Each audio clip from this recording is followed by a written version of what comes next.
तुझ्याच सावलीत हरवलेला भाग 2. तिच्या भूतकाळाची भीती आणि त्याचा संताप. पावसात भिजलेल्या त्या रस्त्यावर रितिका अजूनही अनिरुद्धच्या मिठीत होती, पण राहुलचा आवाज ऐकताच ती पटकन दूर झाली. तिच्या चेहऱ्यावर स्पष्ट भीती होती. अनिरुद्धने ते लगेच ओळखलं. राहुल रागाने त्यांच्या दिशेने चालत आला. मला सोडून आता श्रीमंत लोकांसोबत फिरतेस? तो विषारी हसत म्हणाला. रितिकाच्या डोळ्यात पाणी आलं. राहुल, प्लीज शांत रहा. अनिरुद्धचा चेहरा मात्र पूर्ण बदलला होता. तो रितिकासमोर उभा राहिला, जणू तिचं संरक्षण करत होता. Mind your language. त्याचा आवाज खूप थंड होता. राहुल हसला. आणि तू कोण? नवीन बॉयफ्रेंड? ते ऐकताच अनिरुद्धच्या डोळ्यात राग चमकला, पण त्याने स्वतःला आवरलं, कारण त्याचं लक्ष फक्त रितिकावर होतं. ती अक्षरशः थरथरत होती. रितिका, कारमध्ये बस. अनिरुद्ध शांतपणे म्हणाला. ती कुठेही जाणार नाही. राहुल तिचा हात पकडत ओरडला. क्षणभरात अनिरुद्धने राहुलचा हात जोरात दूर केला. तिला स्पर्श करण्याची चूक पुन्हा करू नकोस. त्या आवाजात इतका अधिकार होता की राहुलही 2 पावलं मागे गेला. रितिका अवाक होऊन अनिरुद्धकडे पाहत होती. कोणी पहिल्यांदाच तिच्यासाठी इतकं ठामपणे उभं राहिलं होतं. राहुल रागाने म्हणाला, तुला वाटतं हा तुझ्यावर खरंच प्रेम करेल? हे श्रीमंत लोक फक्त खेळतात मुलींसोबत. ते शब्द ऐकताच रितिकाचा चेहरा उतरला, कारण कुठेतरी तिच्याही मनात तीच भीती होती. अनिरुद्धनं शांत नजरेने राहुलकडे पाहिलं. तुझ्यासारखा असतो तर कदाचित तसंच केलं असतं. राहुलचा राग अजून वाढला, पण अनिरुद्धने रितिकाचा हात हलकेच पकडला. चल. आणि यावेळेस रितिकाने विरोध केला नाही. कारमध्ये बसल्यानंतर काही मिनिटं शांतता होती. फक्त बाहेर पडणारा पाऊस आणि आत तुटत चाललेली रितिका. अचानक ती बोलली, तुम्हाला माझ्याबद्दल काहीच माहिती नाही. अनिरुद्धनं स्टिअरिंगवरची पकड घट्ट केली. मग सांग. रितिका हसली, पण ते हसू खूप दुःखी होतं. राहुल माझा एक्स फियान्सी होता. अनिरुद्धने लगेच तिच्याकडे पाहिलं. आमचं लग्न ठरणार होतं. मी त्याच्यावर खूप प्रेम केलं. तिच्या डोळ्यातून अश्रू वाहू लागले, पण त्याला फक्त माझे पैसे हवे होते. मी नकार दिला तेव्हा त्याने मला सगळ्यांसमोर इन्सल्ट केलं. अनिरुद्ध शांतपणे ऐकत होता, पण आतून तो प्रचंड संतापला होता. ज्या मुलीला कोणी जपायला हवं होतं, तिलाच कोणीतरी तोडलं होतं. त्या दिवसानंतर मला प्रेमावर विश्वासच राहिला नाही. रितिका हळू आवाजात म्हणाली. आणि तुमच्यासारखे लोक, पॉवरफुल, रिच, मला अजूनच भीती वाटते. अनिरुद्ध काही सेकंद काहीच बोलला नाही. मग कार एका शांत जागी थांबवली. तो तिच्याकडे वळला. सगळे सारखे नसतात, रितिका. त्याचा आवाज खूप हळवा होता, जसं ती पहिल्यांदाच ऐकत होती. रितिकाने त्याच्या डोळ्यात पाहिलं. तिथे सिंपती नव्हती, दया नव्हती, फक्त तिची काळजी होती. तुम्ही इतकी काळजी का करता माझी? तिने नकळत विचारलं.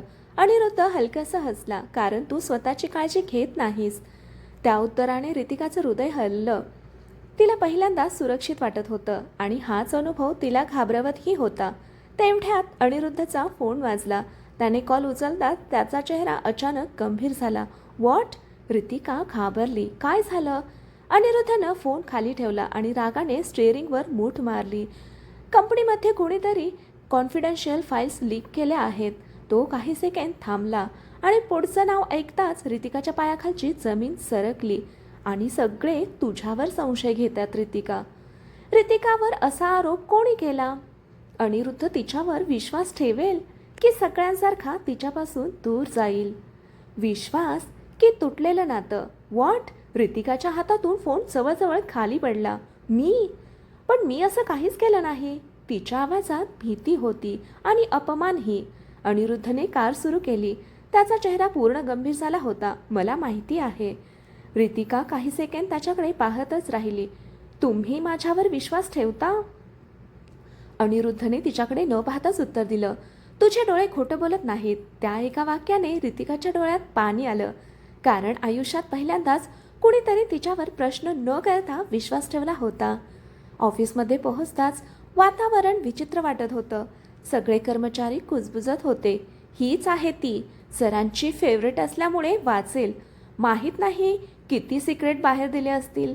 रितिकाचं मन तुटत होतं. कॉन्फरन्स रूममध्ये बोर्ड मेंबर्स आधीच बसले होते. अनिरुद्ध आत आला आणि सगळे शांत झाले. त्याच्या मागे रितिका उभी होती. एक सिनियर मेंबर लगेच म्हणाला, सर, कॉन्फिडेन्शियल प्रेझेंटेशन लीक झाली आणि ॲक्सेस फक्त 3 लोकांकडे होता, त्यात रितिका आहे. रितिकाच्या डोळ्यात अश्रू जमा झाले. सर, मी काहीच. इनफ. अनिरुद्धचा आवाज संपूर्ण रूममध्ये घुमला. सगळे गप्प. तो हळूहळू पुढे आला. कोणावर आरोप करण्याआधी प्रूफ आणा. पण सर, मी म्हटलं ना, इनफ. त्याच्या डोळ्यात इतका राग होता की कोणाची पुन्हा बोलायची हिंमत झाली नाही. रितिका अवाक होऊन त्याच्याकडे पाहत होती. तो तिच्यासाठी पूर्ण कंपनीसमोर उभा राहिला होता. मीटिंग संपल्यानंतर रितिका टेरेसवर एकटी उभी होती. डोळ्यातून सतत अश्रू वाहत होते. मी काही चुकीचं केलं नाही, तरी प्रत्येक वेळी मलाच दोष का मिळतो? तेवढ्यात तिच्या मागे कोणीतरी शांतपणे येऊन उभं राहिलं. अनिरुद्ध. त्याने काहीही न बोलता तिच्यासमोर कॉफी कप धरला. घे. रितिका हलकसं हसली. तुम्हाला वाटतं कॉफीने सगळं ठीक होतं? अनिरुद्ध तिच्या बाजूला उभा राहिला. नाही, पण तू रडताना मला अजिबात आवडत नाहीस. त्या शब्दांनी तिचं हृदय अक्षरशः थांबल्यासारखं झालं. क्षणभर दोघांमध्ये शांतता पसरली. थंड वारा, शहराचे लाईट्स आणि नकळत जवळ येत जाणारी 2 मनं. रितिका हळू आवाजात म्हणाली, तुम्ही माझ्यासाठी एवढं का करता? अनिरुद्ध तिच्याकडे पाहत हलकसा हसला. कदाचित मला सवय झाली आहे तुझी. त्या उत्तराने तिच्या चेहऱ्यावर हलकसं नकळत हसू आलं. पण पुढच्याच क्षणी अनिरुद्धनं तिच्या गालावरचं अश्रू हलकेच पुसलं. रितिका थबकली. त्याचा स्पर्श खूप हळवा होता. जणू ती तुटू नये म्हणून तो जपून तिला स्पर्श करत होता. दोघांचे डोळे एकमेकांत हरवले आणि त्या क्षणी अनिरुद्ध हळूच तिच्याकडे झुकला. रितिकाचं हृदय वेड्यासारखं धडधडत होतं. तिने डोळे मिटले, पण अचानक सर, दोघेही दचकले. एक एम्प्लॉई धावत आला. सर, CCTV फुटेज मिळालंय. अनिरुद्ध लगेच सिरियस झाला. कोण आहे कल्प्रिट? एम्प्लॉई घाबरत म्हणाला.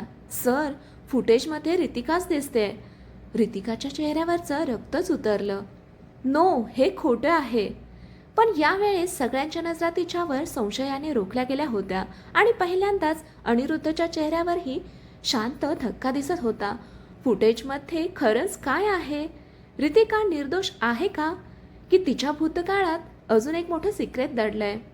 तुटणारा विश्वास आणि मनातलं प्रेम. कॉन्फरन्स रूममध्ये पूर्ण शांतता पसरली होती.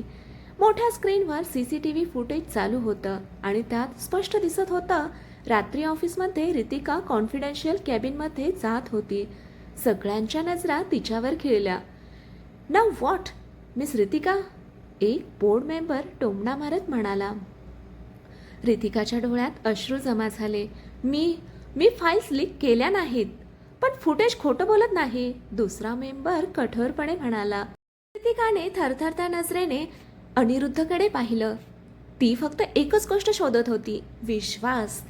अनिरुद्ध काही सेकंड शांत राहिला. त्याच्या चेहऱ्यावर कोणताही भाव नव्हता, पण आतून तो प्रचंड अस्वस्थ झाला होता. कारण त्याचं मन म्हणत होतं रितिका असं करू शकत नाही, पण पुरावे तिच्या विरोधात होते. सर, रितिकाचा आवाज तुटला. प्लीज बिलीव्ह मी. त्या शब्दांनी अनिरुद्धचं हृदय हललं. तो हळूहळू स्क्रीनजवळ गेला. फुटेज पुन्हा चालू केलं. त्याची नजर प्रत्येक डिटेलवर होती. अचानक त्याच्या डोळ्यात चमक आली. Pause it. सगळे गोंधळले. अनिरुद्धने स्क्रीनकडे बोर्ड दाखवलं. टाइम स्टॅम्प बघा, एक मेंबर म्हणाला. सो? अनिरुद्धने त्याच्याकडे वळला. या वेळेला रितिका माझ्यासोबत व्हिडिओ कॉन्फरन्समध्ये होती. क्षणभर संपूर्ण रूम शांत झाला. रितिकाने आश्चर्याने त्यांच्याकडे पाहिलं. अनिरुद्ध पुढे म्हणाला, समवन एडिटेड धिस फुटेज. सगळे शॉक्ड झाले. इम्पॉसिबल. Nothing is impossible. अनिरुद्धचा आवाज पुन्हा थंड झाला. रितिकाच्या डोळ्यात अश्रू आले, पण यावेळेस ते दुःखाचे नव्हते. तो तिच्यावर अजूनही विश्वास ठेवत होता. मीटिंग संपली. सगळे बाहेर गेले. रितिका तिथेच उभी होती. ती काही बोलण्याआधीच अनिरुद्ध तिच्या जवळ आला. तू ठीक आहेस? ते ऐकताच तिच्या डोळ्यातून अश्रू वाहू लागले. का? ती रडत म्हणाली. का एवढा विश्वास ठेवता माझ्यावर? अनिरुद्ध काही सेकंद तिच्याकडे पाहत राहिला. मग हलक्या आवाजात म्हणाला, कारण तुझं दुःख मला स्वतःपेक्षा जास्त जाणवतं. त्या शब्दांनी रितिकाचं हृदय अक्षरशः वितळलं. ती नकळत त्याच्या मिठीत शिरली. क्षणभरासाठी वेळ थांबला. अनिरुद्धही काही सेकंद थबकला, पण मग त्याने हलकेच तिला जवळ घेतलं, जणू ती सुरक्षित आहे हे तो सांगत होता. मी थकले, रितिका रडत म्हणाली, प्रत्येक वेळी स्वतःला प्रूव्ह करताना. अनिरुद्धने तिचे केस हलकेच कुरवाळले. आता तुला एकट्याने काही प्रूव्ह करायची गरज नाही. त्या मिठीत पहिल्यांदाच रितिकाला शांतता मिळाली आणि अनिरुद्धला त्याचं जग. पण वरच्या फ्लोअरवरून कोणीतरी हे सगळं पाहत होतं. अनिरुद्ध देशमुख, आता तुझी वीकनेस मला कळली. त्या रात्री अनिरुद्ध आपल्या कॅबिनमध्ये एकटाच बसला होता. त्याच्या मनात सतत रितिकाच होती. तिचे अश्रू, तिची भीती, तिची मिठी. तो हलकसं हसला. तू मला पूर्ण बदलून टाकतेस रितिका. तेवढ्यात त्याचा फोन वाजला. Unknown number. त्याने कॉल उचलला आणि पुढच्या क्षणी त्याचा चेहरा पूर्ण बदलला. जर रितिकाला वाचवायचं असेल तर उद्या रात्री 11 वाजता एकटाच ये. कॉल कट झाला. अनिरुद्धच्या डोळ्यात राग चमकला, कारण त्याला स्पष्ट समजलं होतं कोणीतरी मुद्दाम रितिकाला टार्गेट करत होतं आणि आता तो खेळ खूप डेंजरस होणार होता. अनिरुद्ध कोणाला भेटायला जाणार? रितिकाच्या जीवाला खरंच धोका आहे का? आणि राहुल नेमकं काय प्लॅन करतोय? तिच्यासाठी कोणत्याही मर्यादेपर्यंत. रात्रीचे 11 वाजले होते. संपूर्ण शहर शांत झोपलं होतं, पण अनिरुद्धच्या मनात प्रचंड वादळ सुरू होतं. त्याच्या हातात तो अनॉनिमस कॉल अजूनही घुमत होता. जर रितिकाला वाचवायचं असेल तर एकटाच ये. तो एका जुन्या वेअरहाऊस समोर कार थांबवतो.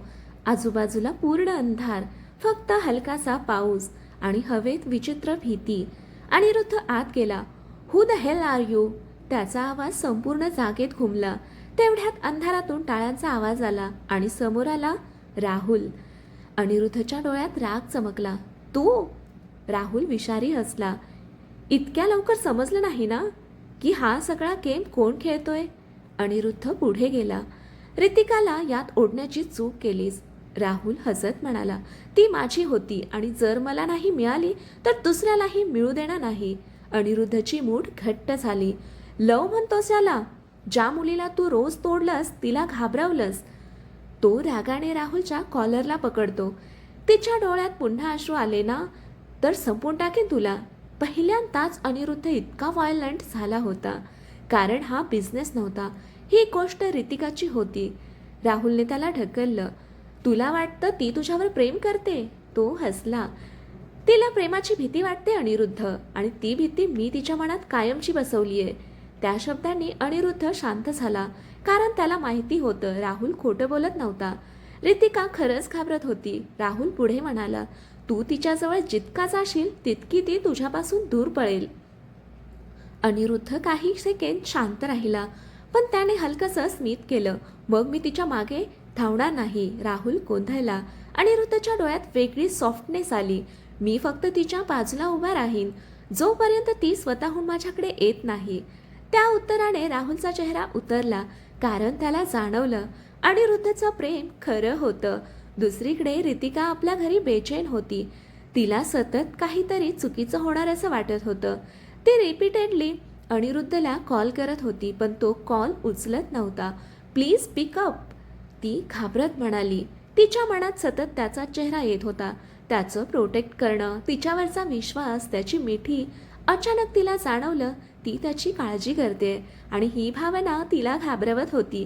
तेवढ्यात दाराची बेल वाजली. रितिका दार उघडते आणि समोर अनिरुद्ध उभा होता, पूर्ण भिजलेला. ओठावर हलकी जखम. अनिरुद्ध! ती घाबरून त्याच्या जवळ आली. हे काय झालं? अनिरुद्ध तिच्याकडे पाहून हलकसं हसला. काही नाही. काही नाही? तुम्हाला जखम झालीये? तिच्या आवाजातली काळजी अनिरुद्धच्या मनाला स्पर्शून गेली.